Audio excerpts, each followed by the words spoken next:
Muy bien. ¿Cuántos están distraídos? Digan amén. Gloria a Dios. ¿Cuántos están atentos? Digan aleluya. Qué importante es estar atento a la palabra del Señor, ¿verdad? Y no decir amén por decir. Es importante que podamos decir amén cuando haya que decir amén, pero no por cualquier cosa, ¿verdad? Por cierto, hoy el título del mensaje es Amén, Señor. Vaya título más raro, pastor. Amén, Señor. Ese es el título del mensaje de esta tarde. Está basado en el Salmo 40, versículo 8, es un salmo de David. Es uno de los últimos salmos mesiánicos que aparecen en el libro de los salmos. Cuando hablamos un salmo mesiánico es un libro o es un salmo que se está refiriendo al Mesías, a Jesús, ¿verdad? Muy bien, leemos entonces en el nombre del Padre, del Hijo y del Espíritu Santo, Salmo 48. El hacer tu voluntad, Dios mío, me ha agradado y tu ley está en medio de mi corazón. Otra versión, la Nuevo Lenguaje Actual, dice: Dios mío, cumplir tu voluntad es mi más grande alegría. Tus enseñanzas las llevo muy dentro de mí. Tengo una pregunta. ¿Estás en sintonía con este salmo? Porque a veces la voluntad de Dios duele. A veces hacer la voluntad de Dios significa hacer todo lo contrario de lo que nosotros haríamos. No siempre, en muchas ocasiones no, pero hay ocasiones en que Dios dice algunas cosas que nosotros tal vez estamos viendo que esa opción no es la mejor. Vamos a orar en esta tarde. Por favor, acompáñame, ayúdame a orar en esta tarde. Padre, te hemos alabado, te hemos adorado, hemos ensalzado tu nombre, hemos leído tu palabra. Yo te ruego, Señor, que me ayudes una vez más a poder ser usado, aprobado, respaldado por ti, para que pueda hablar lo que tú quieras que hablemos en esta tarde. Reconozco, Señor, mis limitaciones, reconozco mi capacidad, por eso te digo que me ayudes una vez más. Háblanos tú en esta tarde. En el nombre de Jesús, amén. Qué interesante, ¿verdad? Aquí el salmista David está viviendo una experiencia difícil. Había tenido un problema con Absalón, su hijo. Ha vivido circunstancias que nadie quiere tener problemas con sus hijos. ¿Cuántos quieren tener problemas con sus hijos? Bueno, él ha tenido un problema grave hasta el punto que su hijo lo ha querido matar. Ha querido usurpar el trono que Dios le había dado. Y después de esa situación, él sigue diciendo que lo más importante para él es hacer su voluntad. Hermanos, cuando yo o tú nos desenfocamos y lo más importante no es hacer la voluntad de Dios, tenemos un problema. Hay cosas que son buenas, la familia, los hijos, pero si los pongo por encima de Dios, eso es un problema. Y aquí el salmista está diciendo, pues, para mí lo mejor, la más grande alegría es hacer tu voluntad. ¿Piensas lo mismo? Cuidado con decir amén, porque luego vienen situaciones que dice, ay Señor, ¿por qué me viene esto? Bueno, son parte de que el Señor permite a veces situaciones. Podíamos hablar aquí horas y horas y se me viene a la cabeza a Abraham. Dios le ha dicho, en ti te daré un hijo con Sara. Y Dios le da a Isaac después de pasar situaciones difíciles. Y ahora ya que el niño está crecidito, que está viendo la promesa que Dios le dijo que le daría y Dios le ha dado, ahora Dios le dice, sacrifícamelo. Hermanos, yo me pongo en el lugar de Abraham y es muy fácil decirlo. Pero ¿cómo te voy a dar a mi hijo si es el que tú me has prometido? Sí, entrégamelo. Dice que Abraham lo llevó al monte, puso allí la leña, puso todo preparado y cuando iba a matar a su hijo porque Dios se lo había dicho, Dios le dice, tranquilo, para, ahí tienes el sacrificio, un cordero enredado en unas ramas. para que ocupara el lugar de su hijo. Y dice el libro de los Hebreos que él iba a entregar a su hijo porque sabía que Dios no miente. Si Dios te dice algo, Dios lo ha dicho, no te preocupes, se va a cumplir. Y el libro de los Hebreos está diciendo, él no tenía miedo porque Dios le dijo que sería en Isaac su descendencia y sabía que aún después de haber muerto Isaac, Dios se lo iba a devolver en vida. Él tenía la fe de que conocía a Dios. ¿Conoces a Dios? ¿Y por qué a veces nos ponemos nerviosos por esos problemitas? Estamos en un mundo que hay problemitas o problemotes. Pero es el tiempo de decir, Señor, mira, cuando yo aprendo a descargar mis cargas en el Señor y a decirle, Señor, tengo este problema, lo entrego en tus manos y yo ya lo quito de mis espaldas, se lo entrego a Él, tengo que aprender a vivir diciendo, está en tus manos. No es cuestión de repetirlo todos los días, todos los días, todos los días. No, es cuestión de decir, tengo este problema, esta situación, la entrego en tus manos. Amén, Señor, a tu voluntad. Amén.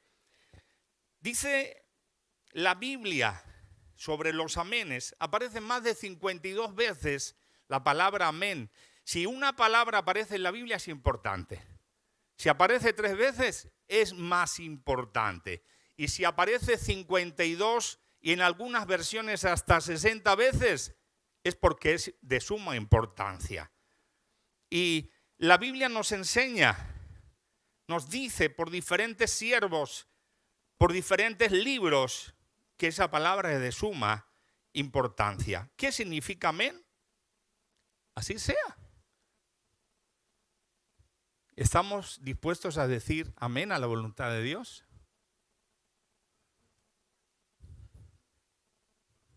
Teléfono móvil encendido, o lo apagas o lo apago para siempre. ¿Estamos dispuestos a decir amén a la voluntad de Dios? ¿Por qué te digo esto? Porque hay veces que no entendemos a Dios. Yo ha habido momentos en mi vida como otros hombres y mujeres en la Biblia que no han entendido a Dios. Pero ¿sabes algo? Dios no me llama a entenderle. Dios me llama a obedecerle. ¿Por qué te digo esto? Porque en muchas ocasiones no entendemos a Dios, pero si yo conozco a Dios y Dios me dice algo, sé que lo que Él me dice, aunque yo no le vea sentido, lo tiene. Dios sabe lo que va a pasar en el futuro. Dios es conocedor, Él es omnipresente en medio de todos los tiempos. Él ya sabe en su omnisciencia lo que va a suceder. ¿Y yo qué tengo que decir? Amén, Señor. Así sea. Mira, dice en la Biblia que había un hombre, todos hemos escuchado hablar del Gadareno, no ganadero, Gadareno. Gadareno era un hombre que estaba poseído por una legión de demonios. Y dice que ese hombre era muy violento. Lo tenían que atar con cadenas y aún las cadenas las arrancaba y se hacía daño. Y dice la Biblia en uno de los pasajes, Marcos 5, 18. Marcos 5, 18 dice que al entrar él en la barca, el que había estado endemoniado, el Gadareno, le rogaba que le dejase estar con él. Mas Jesús no se lo permitió, sino que le dijo, vete a tu casa, a los tuyos, y cuéntales cuán grandes cosas el Señor ha hecho contigo y cómo ha tenido misericordia de ti. Y se fue y comenzó a publicar en Decápolis cuán grandes cosas había hecho Jesús con él, y todos se maravillaban. Hermanos, si yo estoy ahí con Jesús, si yo soy uno de los discípulos que está con Jesús, ha hecho algo que aunque no había WhatsApp, que aunque no había Facebook, que aunque no había noticias, todo el mundo conocía de ese hombre. Todo el mundo había escuchado hablar de ese hombre poseído por esa legión. Todo el mundo había visto como ese hombre no había nadie que le podía hacer frente. Y llegó Jesús y lo libertó. Públicamente lo liberó. Ahora él se quiere montar en la barca con nosotros. Le han puesto la ropa porque dice que estaba desnudo, que se tiraba al fuego. Dice que era imposible dominarlo y ahora él quiere subir a la barca e irse con Jesús. Y Jesús les dice, no, no te vengas. Si yo hubiera estado allí, tal vez le hubiera dicho, Jesús, pues que se venga, Porque mira, si hacemos campañas evangelísticas, lo ponemos el testimonio 1, el gadareno.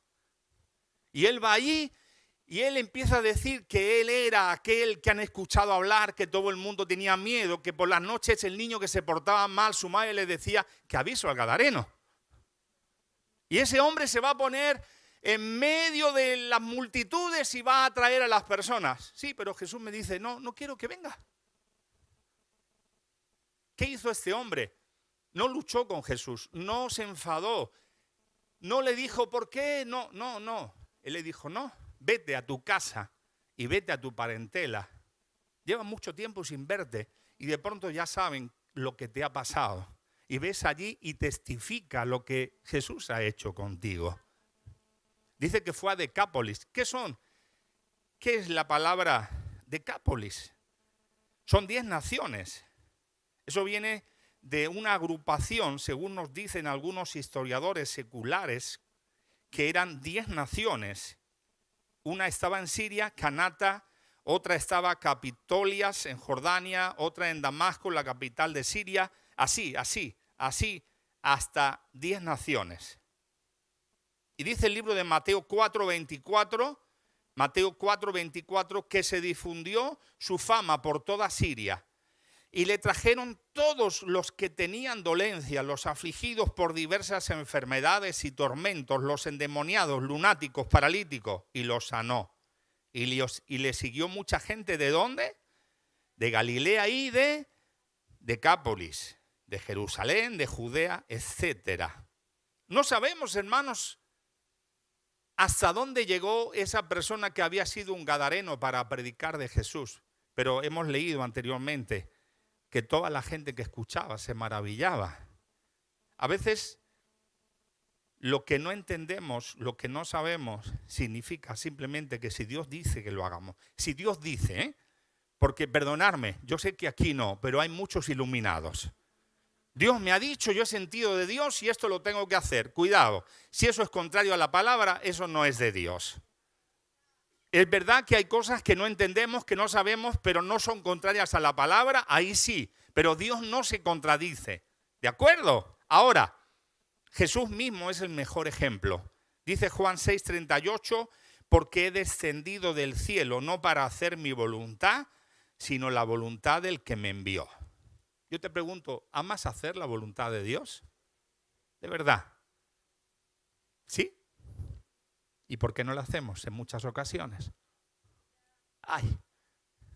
Yo sé que en ocasiones sí, pero en ocasiones no.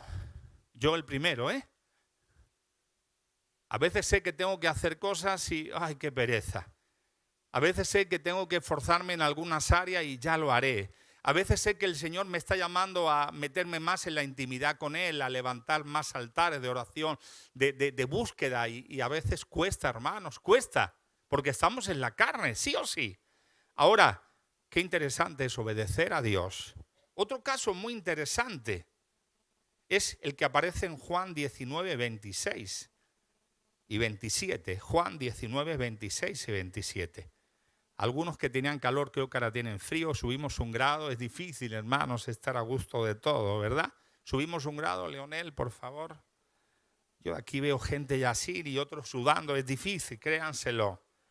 A ver si tenemos un local grande y ponemos ahí unas mampanas, lo de la calefacción, lo del frío, no los tibios, no, eso no, Juan 19, 26 y 27 dice, cuando Jesús vio a su madre y al discípulo a quien él amaba, es decir, Juan, que estaba presente, dijo a su madre, mujer, he aquí a tu hijo.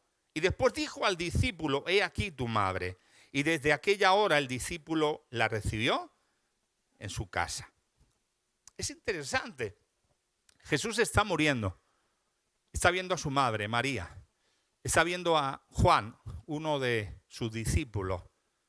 Y le dice a esa mujer, mira, yo no voy a estar, pero Juan te va a recibir en su casa como si fuera tu hijo. Y tú, Juan, recíbela como si fuera tu madre. Pero si empezamos a estudiar, Jesús tenía otros hermanos.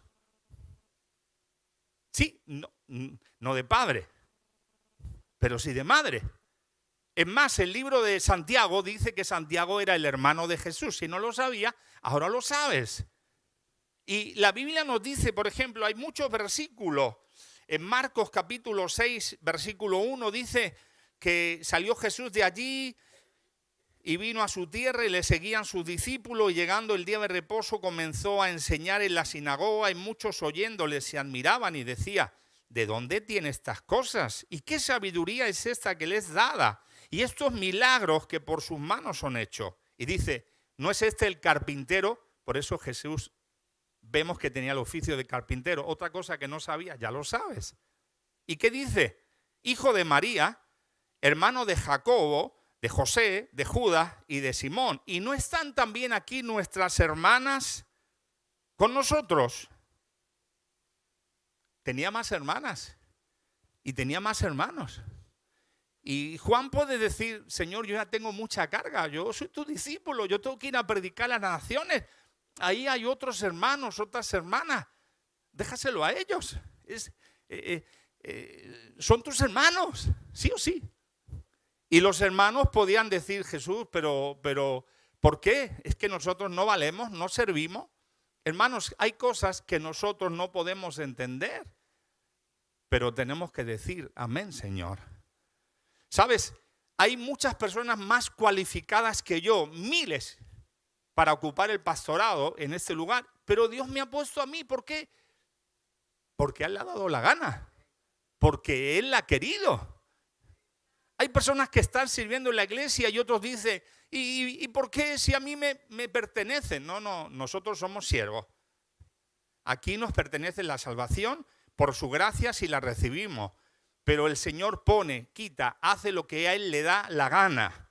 Él buscó discípulos, ¿dónde? Los pescadores.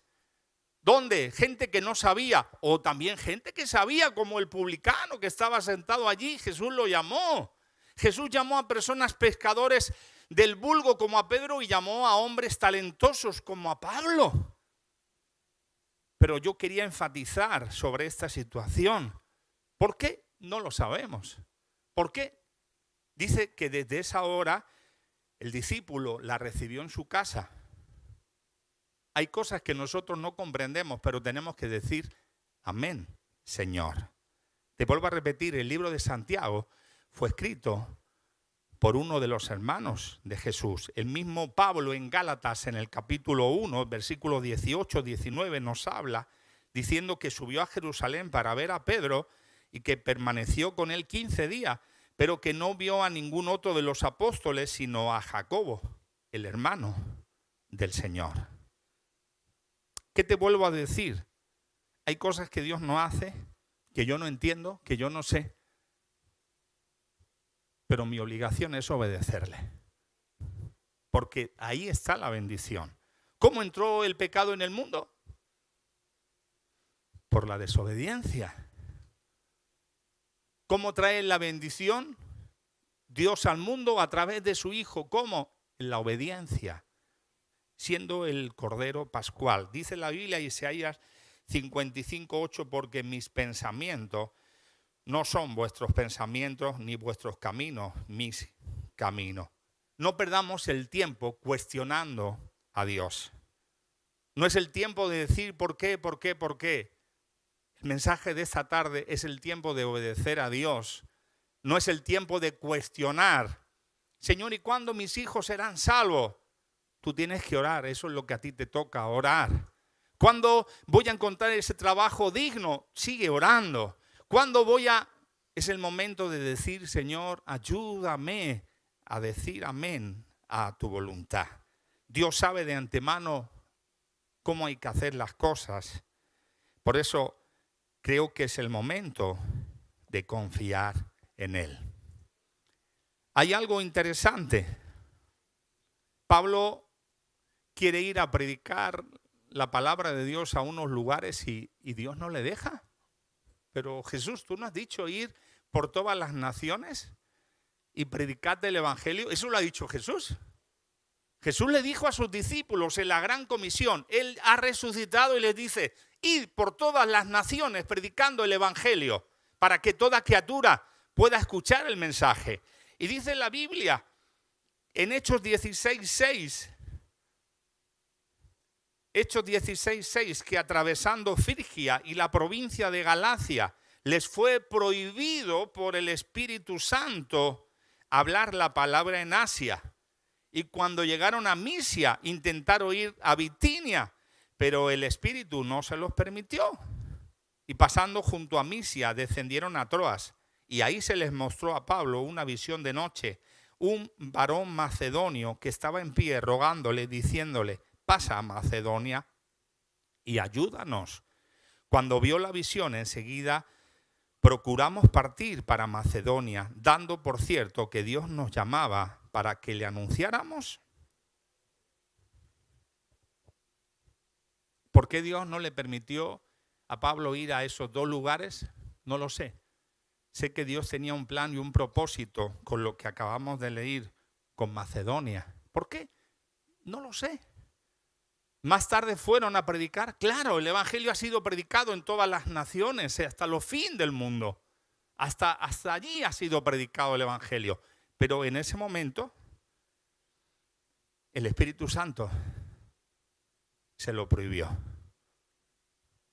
Ir a todas las naciones predicar el evangelio. Y el Espíritu Santo se lo prohíbe.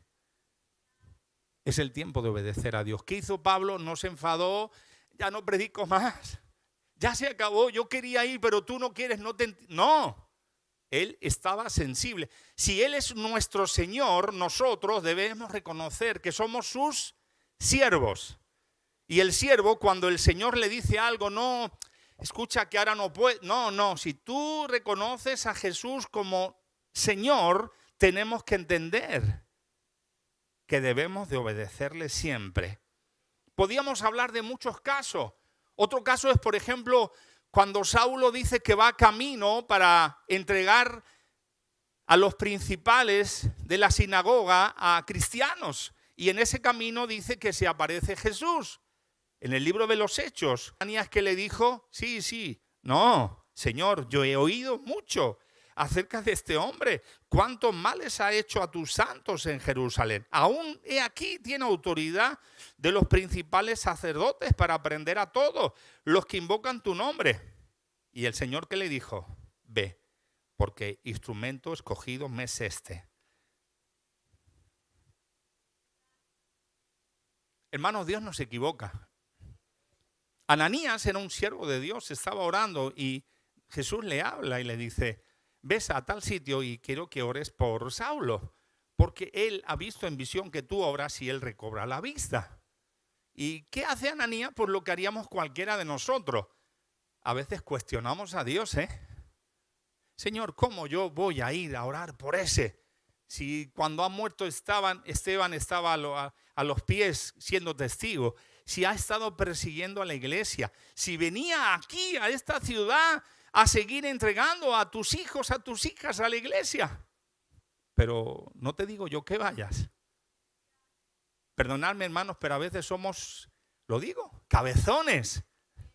Somos rebeldes. Somos sabios en nuestra opinión. Queremos que Dios haga las cosas a nuestra manera. Dejemos que Dios nos sorprenda. Ananías, si Dios te ha dicho que vayas, si Jesús te da una visión, ves. Iglesia, Dios te dice que es el tiempo de ser luz en medio de las tinieblas. No miren los problemas, no miren las adversidades. Mirémosle a Él y digamos: yo soy luz porque tú eres luz. Yo soy luz porque tú eres luz.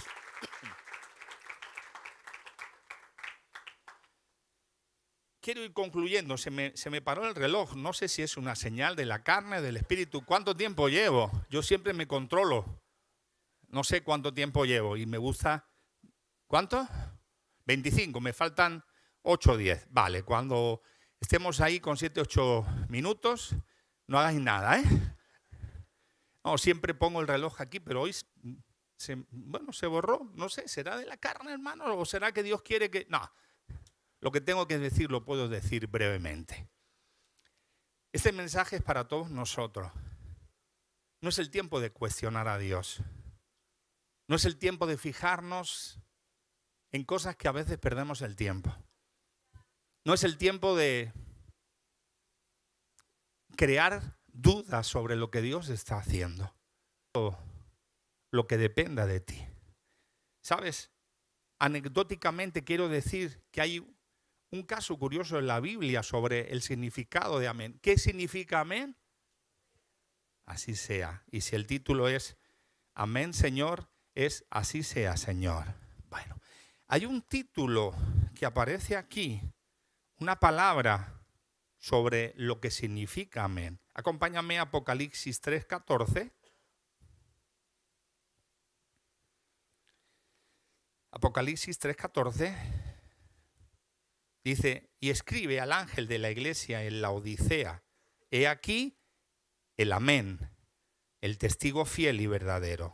El principio de la creación de Dios dice, otra versión dice, la nuevo lenguaje actual, escribe al ángel de la iglesia de la Odisea, yo soy el amén, y me llamo así porque enseño la verdad acerca de Dios y nunca miento.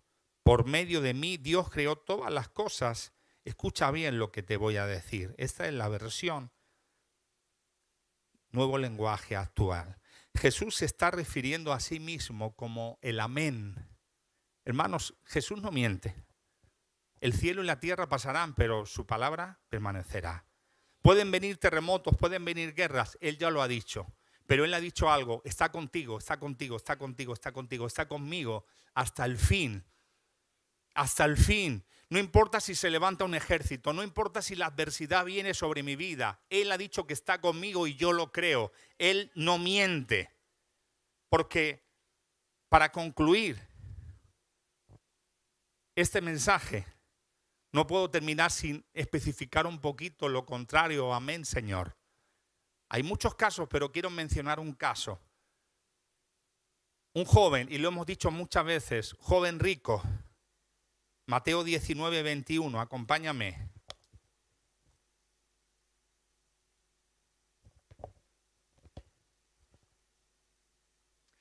Mateo 19:21. Jesús le dijo, si quieres ser perfecto, vende todo lo que tienes y dalo a los pobres, y tendrás tesoro en el cielo. Y ven y sígueme. Oyendo el joven esta palabra, se fue triste porque tenía muchas posesiones. ¿Qué te está diciendo a ti el Señor que tienes que dejar? A él le dijo el dinero. El dinero no es malo en sí. Lo malo es el amor al dinero. Y él dice que se fue triste. Lo que a él le impedía seguir a Jesús era el amor al dinero. ¿Qué es lo que Dios nos está diciendo a nosotros? Que nos estorba. No me digas la suegra y la quieres enviar allí a... No me pongas excusas. Tú sabes bien lo que te está estorbando. Por ejemplo, la televisión no es mala, pero hay personas que sí. Porque le roban todo el tiempo. El trabajo no es malo, pero si lo llevo al extremo que lo pongo por encima de Dios y por encima de la familia, cuidado. El ocio, el descanso, no es malo, pero cuidado si lo pongo por encima de la voluntad de Dios. El comer no es malo. Y no voy a decir nada de Efraín, todo el mundo se mete con él, ¿verdad? Pero en su medida. Hermanos, trato de decirte que todas esas cosas no son malas, pero tal vez para mí hay algo que me hace daño y que me aleja del plan, del propósito de Jesús. Este joven dice que era rico y yo nunca le diría a nadie, vende lo que tienes y dáselo a los pobres. ¿Quién soy yo? Primero lo tengo que hacer yo, antes de decírselo a nadie. Pero Jesús se lo dijo porque conocía el corazón de este hombre, de este joven. Hay un caso también muy conocido. ¿Usted se acuerda del primer milagro de Jesús? La boda de Caná de Galilea. Lo han invitado a la boda, ha ido con sus discípulos y pobrecicos los novios se ve que no tenían demasiado dinero o vino más gente de la cuenta. Y empezaron a comer y a beber y a media boda se acabó el vino.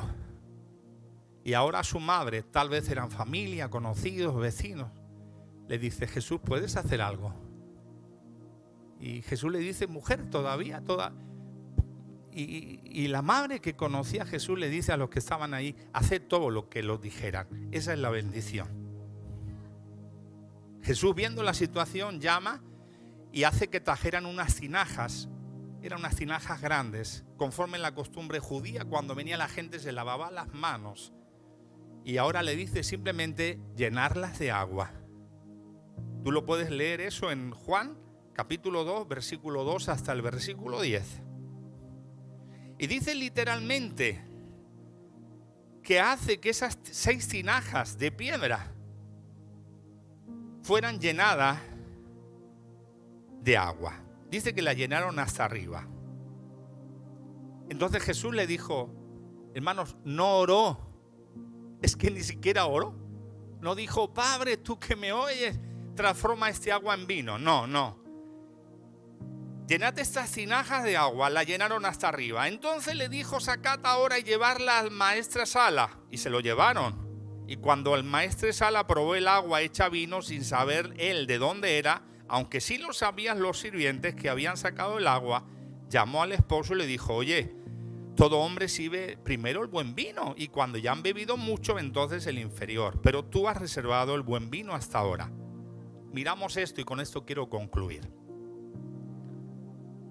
¿Ustedes se imaginan esos siervos? Traer las tinajas, llenarlas de agua. Ellos mismos las están llenando de agua. El agua estaría ahí, al borde, arriba, se vería agua. ¿Y Jesús qué le dice? Llevarlas al maestresala que las sirva. Me sorprende la fe de ellos, que no dijeron: nos van a despedir o nos van a matar. El maestresala, cuando beba el agua, va a decir: pero ustedes me están tomando el pelo. Y aquí se va a liar en la boda un problemón con los novios. Va a quedar como la boda de la vergüenza. No. Ellos llevaron las tinajas. Y yo me imagino que estaban mirando las tinajas. Y era agua. Y llevan las tinajas. ¿Y dónde está el maestresala? Aquí. Y ahí las llevan. Y ahora ese hombre va a probarla y se dan cuenta que ya no es agua, que se ha transformado en vino. Y no en un vino cualquiera, sino en el mejor vino que el maestresala había probado. ¿Por qué? Porque dijeron: amén, Señor. A veces no hay que decirlo, pero con nuestros hechos se está diciendo. A veces mucha gente dice: sí, envíame a mí, sí, amén, amén, amén, amén. La conclusión de este mensaje: ¿quieres ver la gloria de Dios? ¿Queremos ver milagros? ¿Queremos ser utilizados y aprobados por Dios? Es muy sencillo. A mí el primero. A obedecerte. Aunque no lo entienda. Aunque no haya sentido. Ayúdame, Señor, a amar tu voluntad por encima de mis pensamientos. Tu palabra ha sido predicada, ha habido personas que han estado en este lugar, otros a través de las redes sociales, lo han visto en directo, lo van a ver. Que tu palabra pueda penetrar hasta lo más profundo de la mente, del corazón, para que podamos amar tu voluntad por encima de todo. Señor, que amemos a nuestros enemigos, que los que nos difaman podamos orar por ellos, que perdonemos a los que nos critican, nos murmuran, que amemos a los que son contrarios a la cruz, para que podamos seguir siendo luz, que las cosas de este mundo no nos afecten, Señor, que veamos las cosas a tu manera. Yo te ruego que tú vayas ahora tocando las mentes, los corazones, cambiando las prioridades, cambiando, Señor, las prioridades que marcan nuestras vidas, que podamos por encima de todas esas prioridades decir: amén, Señor. Es decir, se haga tu voluntad, Señor, siempre. Yo te doy gracias en el nombre de Jesús. Amén y amén. Dale un fuerte aplauso al Señor.